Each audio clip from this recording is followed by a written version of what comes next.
Ad Agrigento apre una sede per l'integrazione sociale ed economica dei cittadini stranieri.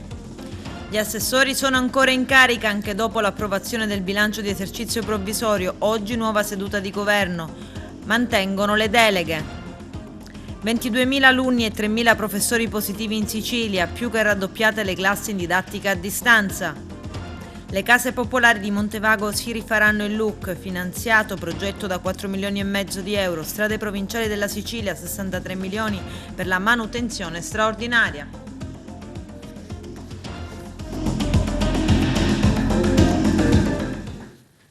Bentrovati gentili telespettatori al nostro appuntamento con l'informazione. Inaugurato ad Agrigento lo sportello unico per l'integrazione sociale ed economica dei cittadini stranieri San Calò, sostenuto con fondi europei. Il punto informativo, che sarà gestito dall'Associazione Culturale Acquarinto Agrigento, si trova in via Geni 3 e sarà operativo da lunedì a venerdì dalle ore 8 alle 14. Il servizio di apertura è del nostro direttore Arturo Cantella. Inaugurato stamani lo sportello unico per l'integrazione sociale ed economica dei cittadini stranieri denominato San Calò, finanziato con il supporto della Commissione europea attraverso il FAMI nell'ambito del programma Supreme, che si occupa di sfruttamento e marginalità degli stranieri regolamentati presenti nelle 5 regioni meno sviluppate, tra cui la Sicilia, coordinato dal Ministero del Lavoro e delle Politiche Sociali. Il punto informativo viene gestito dall'Associazione Culturale Acquarinto di Agrigento e si configura come un polo di ascolto e di accoglienza per contrastare forme di sfruttamento, con particolare riferimento al settore agricolo, in attuazione del piano triennale di contrasto allo sfruttamento lavorativo in agricoltura e al caporalato 2020-2022. Lo sportello rappresenta un luogo di ascolto e orientamento ai servizi socioterritoriali, di promozione di attività di educazione interculturale, attivo anche come sostegno alla vita quotidiana dei migranti. I servizi offerti sono assistenza legale, segretariato sociale, mediazione culturale, interpretariato, orientamento al lavoro e ai servizi sociosanitari, gestione banca dati informatizzata. Lo sportello è operativo da lunedì al venerdì dalle 8 alle 14.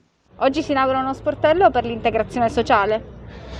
Sì, diciamo che oggi ad Agrigento si apre questa attività, questo punto informativo che rientra nell'ambito del progetto Supreme, che diciamo è un'iniziativa che riguarda il contrasto allo sfruttamento dei lavoratori in agricoltura.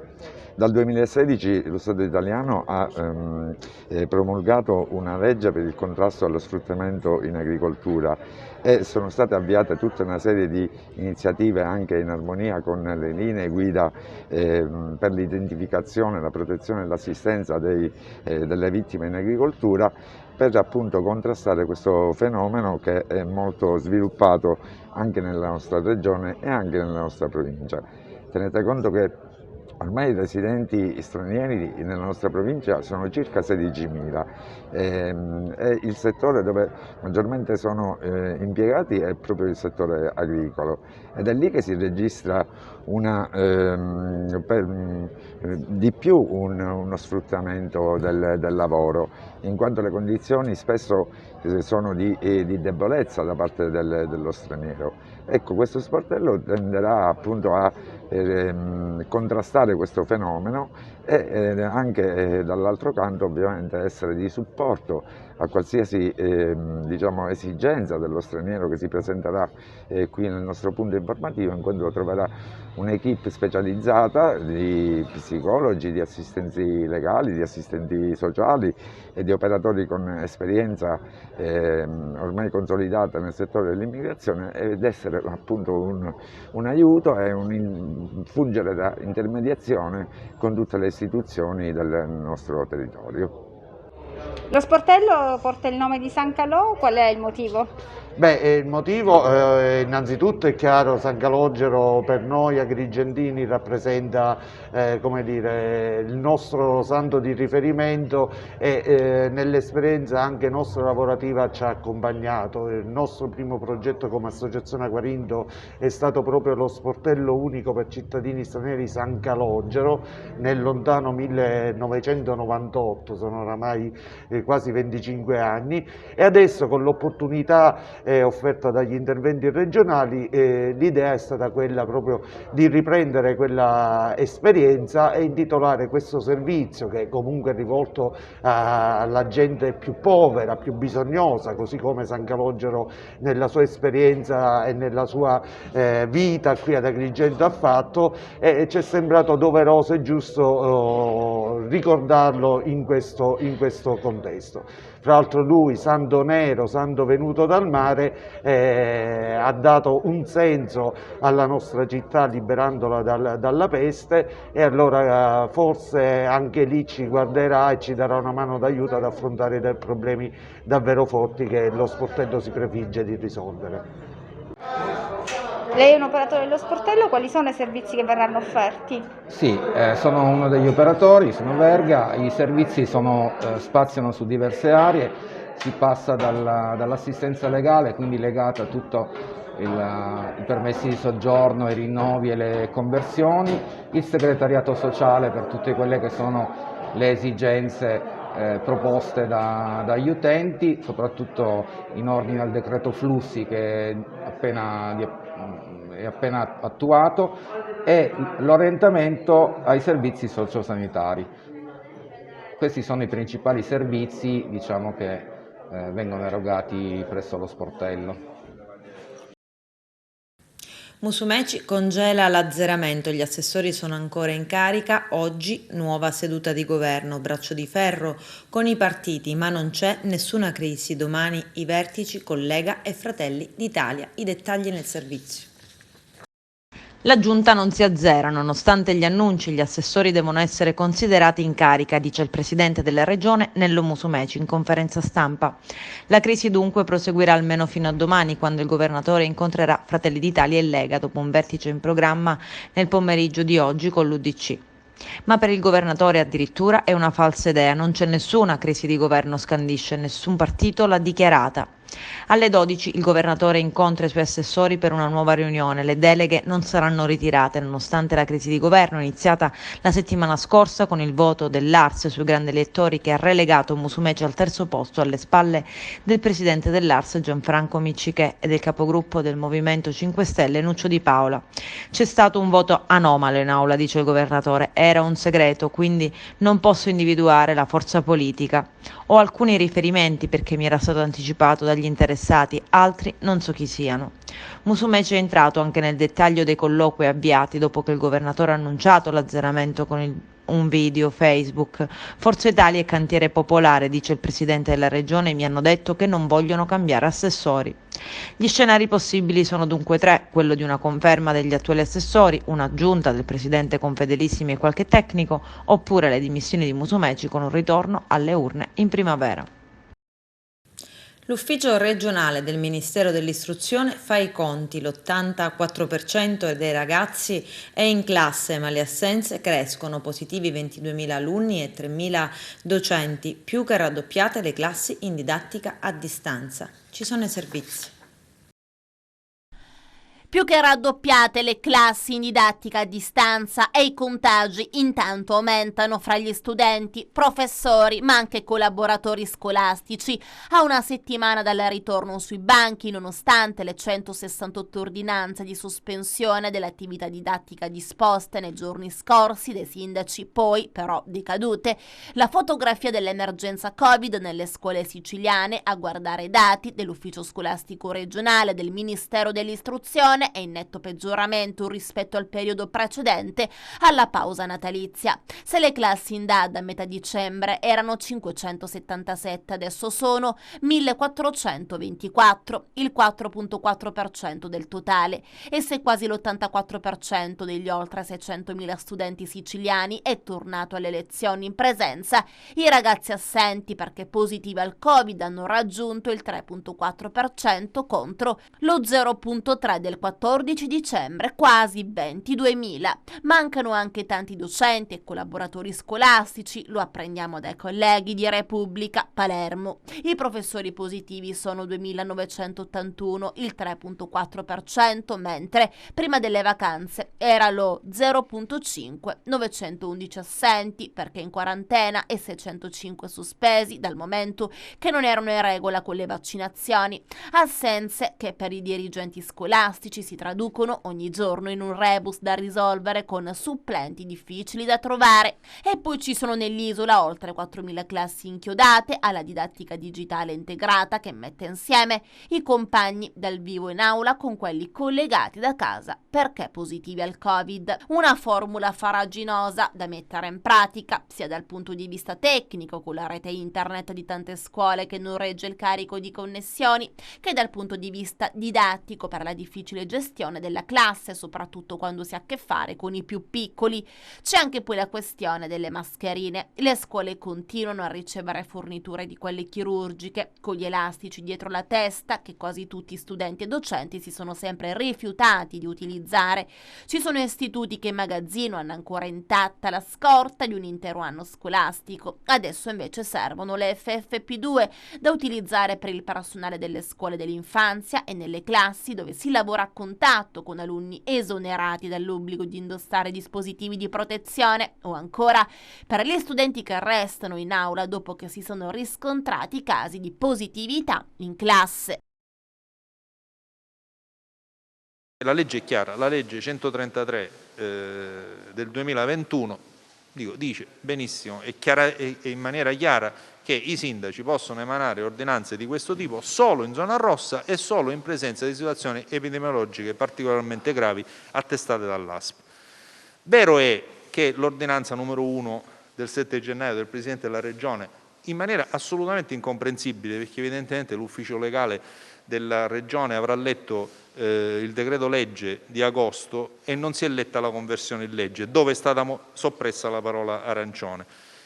Inspiegabilmente nell'ordinanza del Presidente della Regione si parlava di arancione o rossa, ma in ogni caso a Messina l'ordinanza è stata fatta in zona gialla, quindi comunque non c'era dubbio su questo, non è che tu puoi fare l'ordinanza in attesa di avere la zona arancione che è arrivata poi dopo qualche giorno e che comunque non prevedeva in ogni caso la possibilità di fare questo tipo di ordinanza. Quindi è stata una fuga in avanti, non solo del sindaco di Messina, devo dire la verità, anche di tantissimi altri sindaci che si sono fatti prendere, così come ha detto bene l'assessore La Galla, si sono fatti prendere un po' dall'ansia e un po' dalla mania di protagonismo. Ed era assolutamente evitabile. Poi questo non significa che non ci sia una situazione epidemiologica particolare, io vivo nella scuola e quindi so che ci sono molti casi, ma che le scuole hanno gli strumenti legislativi per gestire attraverso la DDI, non la DAD, quindi non tutti a casa, ma a casa soltanto i casi positivi o i contatti stretti, non impedendo a tutti gli altri che invece non sono positivi e non sono contatti stretti di positivi di venire a scuola e frequentare la scuola in presenza. C'è un dato reale concreto che faccia una fotografia dello stato dell'arte? Non è stato programmato nessuno screening, né dal Comune ovviamente, né dagli altri che l'avrebbero dovuto programmare. Io credo, fra l'altro, che non è neanche semplice fare uno screening, perché ogni quanto si dovrebbe fare questo screening? Ogni 48 ore, ogni settimana? Ma voi immaginate 30.000, noi abbiamo a Messina più di 30.000 studenti, ma come si potrebbe fare ogni settimana uno screening di 30.000 studenti? Con quali strumentazioni, con quali attrezzature, con quale personale si dovrebbe fare questo screening? Quindi dico, per carità, ben venga lo screening se si potesse fare, ma non è una cosa semplice, è semplice da dire ma non semplice da realizzare. In realtà, certo, Si era detto a settembre, l'amministrazione qui aveva accennato a questa, ma poi ovviamente probabilmente si sarà resa conto che non è semplice e comunque non è competenza, onestamente, questo bisogna dare, non è competenza dell'amministrazione fare gli screening, l'amministrazione avrebbe potuto dare un aiuto, un ausilio alle autorità sanitarie, non è competenza dell'amministrazione. I casi continuano ad aumentare, forse il picco lo abbiamo raggiunto o lo raggiungeremo fra poco. La pressione sugli ospedali purtroppo continua ad esserci, è rappresentata fondamentalmente da persone comunque che non hanno sintomi respiratori importanti. Sappiamo come la variante Omicron sia meno cattiva rispetto alla variante Delta e quindi provoca sintomi meno importanti, però chiaramente le persone hanno paura, possono avere la febbre, possono avere sintomi influenzali e quindi corrono in ospedale. È chiaro, c'è ancora una coda di variante Delta che può essere molto pericolosa. Sono contrario, assolutamente contrario alla zona rossa. Lo abbiamo detto, Omicron è meno cattiva e soprattutto nei pazienti vaccinati si comporta come una influenza. La maggior parte dei casi passano addirittura inosservati, persone assolutamente asintomatiche o persone che hanno soltanto un leggero raffreddore. Addirittura quindi io sarei non solo contrario alla zona rossa, ma io sarei favorevole a far togliere la mascherina ai ragazzi nelle scuole. I ragazzi vaccinati potrebbero assolutamente andare a scuola senza mascherina. Una infezione da variante Omicron in un ragazzo vaccinato nella peggiore delle ipotesi porterà un leggero raffreddore, una leggera sindrome influenzale e questo ragazzo che è stato vaccinato a seguito dell'infezione naturale diventerà molto più protetto nei confronti di una eventuale variante che potrà circolare nei mesi successivi. E allora, ripeto, perché far tenere le mascherine a scuola? Perché far tenere le mascherine nelle palestre? I ragazzi vaccinati con 3 vaccinazioni, con 3 dosi, sono ben protetti dalle forme di malattia provocate dal coronavirus e quindi è che ben venga che si infettino col coronavirus che sta circolando, coronavirus più buono, la variante Omicron, e questa infezione naturale permetterà a questi ragazzi di avere una immunità che li proteggerà meglio da eventuali varianti che circoleranno nel prossimo futuro. Operazione antidroga nel Palermitano, 17 arresti, sono 22 in tutto gli indagati. Vediamo.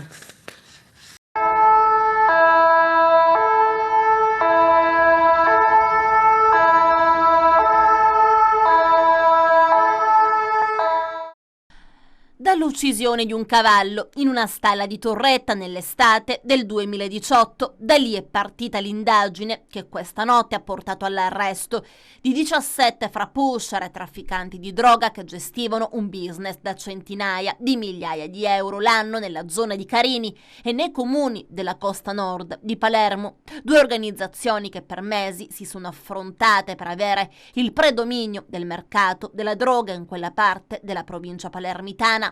I carabinieri della compagnia di Carini hanno eseguito 22 misure cautelari firmate dal GIP del Tribunale su richiesta del procuratore aggiunto della DDA Paolo Guido e del sostituto Giorgia Spiri. Per 8 indagati, considerati vertici dell'organizzazione scattata la misura della custodia in carcere, in 9 sono invece finiti gli arresti domiciliari, mentre 5 hanno l'obbligo di presentazione alla polizia giudiziaria. Per tutte a vario titolo le ipotesi di reato sono associazione a delinquere finalizzata al traffico di stupefacenti, spaccio, detenzione di droga. I militari hanno eseguito le misure a Carini, Palermo, Isola delle Femmine, Capaci, Terrasini, Burgetto, Enna e Finale Emilia in provincia di Modena, dove i 22 indagati sono domiciliati.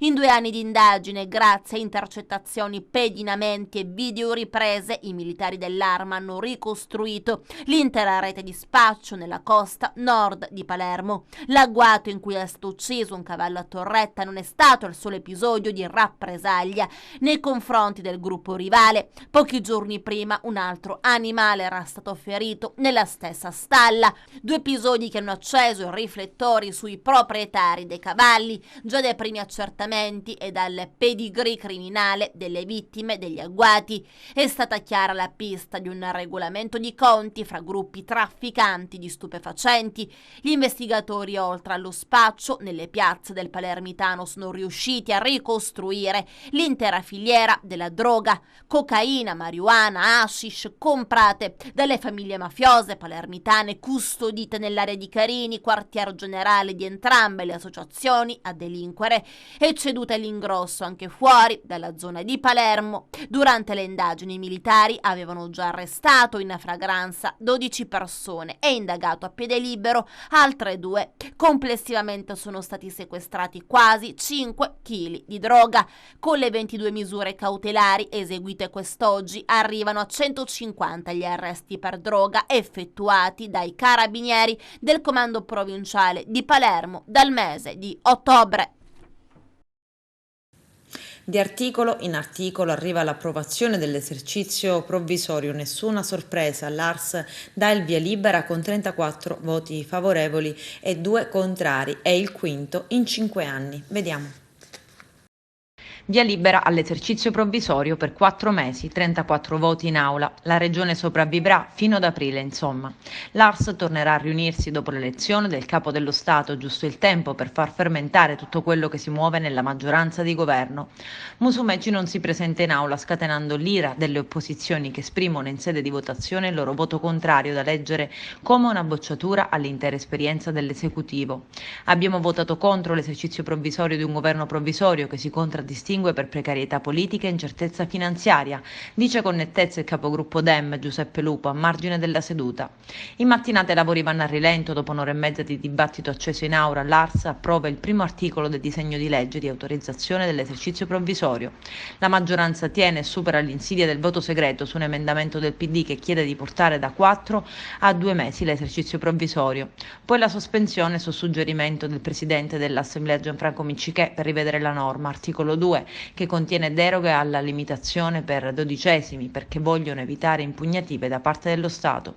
Un modo per calmare le acque ed evitare lo scontro. L'accordo si chiude e si torna in aula.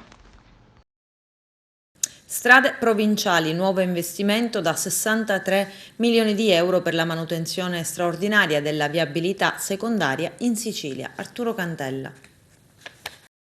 Buone notizie per le strade provinciali. La Regione emana un accordo quadro da 63 milioni di euro. Sta per essere pubblicato sulla Gazzetta Ufficiale dell'Unione Europea il bando per aggiudicare l'accordo quadro per recuperare le strade di competenza delle ex province. A renderlo noto l'assessore regionale alle infrastrutture Marco Falcone. Il precedente accordo, giunto a scadenza, ammontava a 45 milioni di euro ed era stato messo a punto dal governo Musumeci per ovviare all'emergenza della viabilità interna dell'isola, avocando a sé le competenze dei liberi consorzi e le città metropolitane. Attraverso questo accordo, spiega l'assessore Falcone, selezioneranno sul mercato un'impresa per ciascuna delle 9 province siciliane. Tale soggetto eseguirà su indicazione della Regione e delle ex province ulteriori interventi di manutenzione e recupero attesi da anni dal valore di 7 milioni per ogni ambito territoriale. Peraltro, rispetto al precedente accordo quadro, abbiamo esteso l'ambito dei lavori eseguibili, continua Falcone, prevedendo anche il rilanciamento di barriere e le opere di consolidamento e messa in sicurezza dei dissesti. Il termine per la presentazione delle offerte è fissato per il prossimo 24 febbraio. Malgrado la Regione non abbia una diretta competenza sulla viabilità provinciale, aggiunge l'assessore Falcone, il governo Musumeci ha avviato in questi anni centinaia di cantieri di ripristino delle strade provinciali per un valore complessivo di oltre 300 milioni di euro. L'accordo quadro si inserisce in tale impegno senza precedenti da noi assunto per rimediare alle conseguenze disastrose della riforma flop delle ex province, restituendo dignità alle strade siciliane. Le case popolari di Montevago si rifaranno il look, finanziato progetto da 4 milioni e mezzo di euro. Vediamo. Finanziamento da 4.610.000 euro per i lavori di ristrutturazione degli alloggi di edilizia popolare presso il comune di Montevago. Il progetto, presentato dallo stesso ente, è nell'elenco definitivo degli interventi finanziabili dal bando Sicuro Verde Sociale, indetto dall'assessorato regionale infrastrutture nell'ambito del programma di riqualificazione dell'edilizia residenziale pubblica, finanziato dal Piano Nazionale di Ripresa e Resilienza, il Piano di Interventi della Regione, il Piano di Interventi della Regione con i progetti presentati dall'OIACP e dai Comuni, è stato già trasmesso al Ministero delle Infrastrutture per l'approvazione. L'intervento a Montevago riguarda l'efficientamento delle facciate, il ripristino degli impianti di raccolta delle acque meteoriche negli alloggi di via 15 gennaio e Corso del Popolo. Grande soddisfazione venne espressa dal sindaco Margherita La Rocca Ruvolo, che dice come il primo bando pubblicato in Sicilia nell'ambito del PNRR e il nostro piccolo comune, presentando celermente un progetto esecutivo, riesce a cogliere le opportunità importanti che consentirà di ristrutturare gli alloggi popolari e migliorarne l'efficienza energetica. Nella sede del comando provinciale dei Carabinieri di Agrigento, il colonnello Vittorio Stingo, comandante provinciale, presenta nel corso di una conferenza stampa il capitano Dario Cocchioni, nuovo comandante della compagnia di Cammarata, che prende il posto del capitano Sabino Dente, destinato ad altro incarico. Vediamo. Sono molto contento dell'opportunità che mi è stata data dal Comando Generale dell'Arma dei Carabinieri. Per me rappresenta una grande opportunità di crescita e un nuovo stimolo per la mia carriera professionale. È il primo comando compagnia in Sicilia, in una provincia come quella di Agrigento, e quindi sono motivato e pronto a cercare di fare nel miglior modo possibile tutto ciò che è connesso al mio incarico. Diceva il colonnello, è un momento di transizione importante. Sì, è un momento di transizione importante. Questo cambiamento è capitato in un momento all'inizio dell'anno, ci sono attività in corso, ci sono alcune cose da gestire, da portare avanti, sempre in collaborazione con il comando provinciale e gli altri reparti della zona di Agrigento. Allora, al nuovo incarico sicuramente mi porterà ad essere tanto impegnato per quanto riguarda il contrasto alla criminalità organizzata. L'impegno sarà massimo anche nel coordinare tutte le attività di polizia giudiziaria all'interno del comando provinciale e dare un supporto fattivo sia alla procura distrettuale di Palermo che alla procura ordinaria di Agrigento. Siamo in prima linea per quanto riguarda gli eventi che circoscrivono il territorio e quelli più importanti che hanno determinato un'azione presente dell'Arma dei Carabinieri nel corso degli ultimi mesi. L'approccio sarà quello di collaborazione e di massima fattività nei confronti della procura, a cui noi ci appoggiamo in maniera totale per quanto riguarda le attività di polizia giudiziaria. Adesso c'è la pubblicità, a tra poco, vi aspetto. Parcheggia l'automobile nella centralissima piazza Crispi e al ritorno trova tutte e quattro le gomme dell'automobile squarciate. È successo ad un 58enne imprenditore agricolo di Naro che non ha potuto far altro che notare il danneggiamento della sua Land Rover Freelander. È stato il proprietario del mezzo a chiamare i carabinieri della locale stazione e formalizzare la denuncia al momento contro ignoti. Non è chiaro ancora il motivo alla base del gesto. Sulla vicenda indagano i militari dell'Arma.